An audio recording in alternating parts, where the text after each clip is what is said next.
What's going on, everybody? Welcome to Arsenal 101. Here's my preview of Arsenal versus Burnley.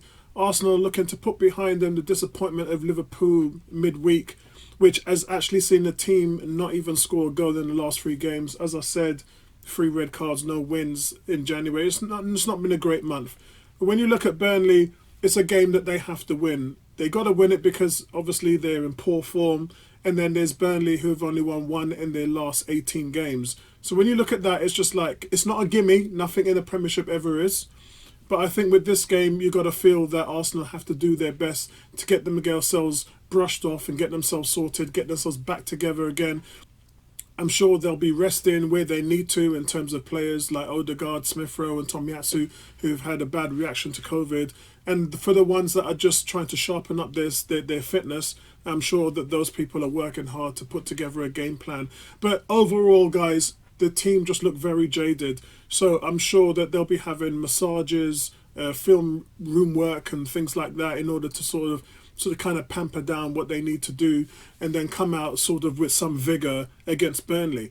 Now, taking a look at Sean Dyche's team, they remain rooted at the bottom of the league, and Arsenal are currently 2 points worse off 4th place.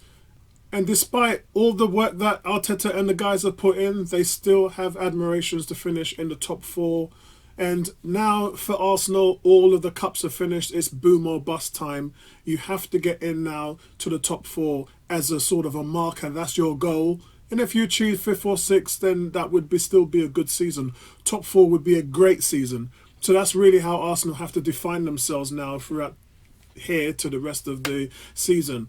So Arsenal's tally of 22 points is the 3rd best in the league now. It used to be tied first with Manchester City, but it's now the 3rd best in the league. And even though they gave Man City a good run for their money, they really have to put Burnley to the sword in order to keep that tempo up of what made this season strong. Now we're in the latter part. This is where it all kind of counts. But we also have to remember, guys, that Burnley's wave of postponed matches did not sort of lead to a similar uproar than it did with Arsenal's. Sean Dyche's side saw their relegation 6-pointers cancelled with Watford due to a long list of absences. They only had 10 players reporting for duty that day.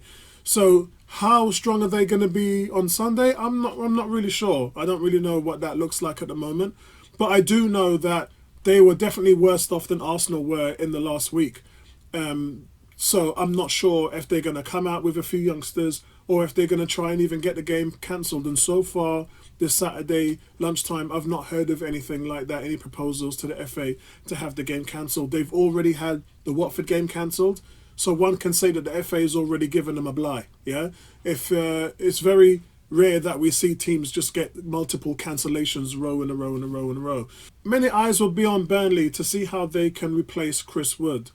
Now, he's really been their main threat throughout the last few seasons in the Premier League.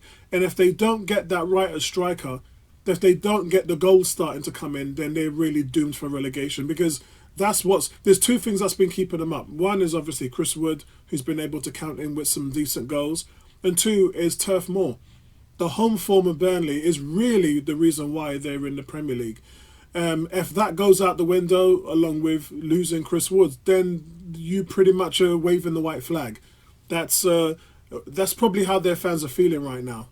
And remember, in the first matchup, it was Martin Odegaard that propelled that stunning free kick in a 1-0 win at Turf Moor this season. But for Arsenal, I think what you've got to really think about is, yes, they've got no midfield. Partey and Xhaka are both suspended, so you're probably going to be going with Sambi. And I would definitely go with Odegaard again. I think he really played well there as a holding midfielder. I mentioned that many times before that he could play there, and he's done a bang-up job. So I wouldn't change anything now. I know that they started the game 4-2-3-1, and then it changed to 4-3-3, which I didn't think they was effective in at all. So maybe I would just stay with the base formation, which Arteta's sort of well renowned with. But for me, guys, my possible team sheet is going to be Ramsdale, Tomiyasu, Ben White, Gabriel, Tierney, and then I would go with Lokonga and Odegaard as the 2 holding, and then I would go with Saka, Smith Rowe, Martinelli and Lacazette, and that's how I would sort of come in to play at home, and then hopefully we'll be able to bag the 3 points there. I'm going for a 2-0 home win. A really hard fought, much controlled 2-0 home win.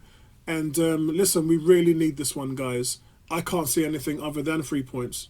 Not having 3 points from Sunday's game would be a complete and utter disaster, and it would kind of follow the bad trend that January has set. So this is really where you have to come in and break the mold.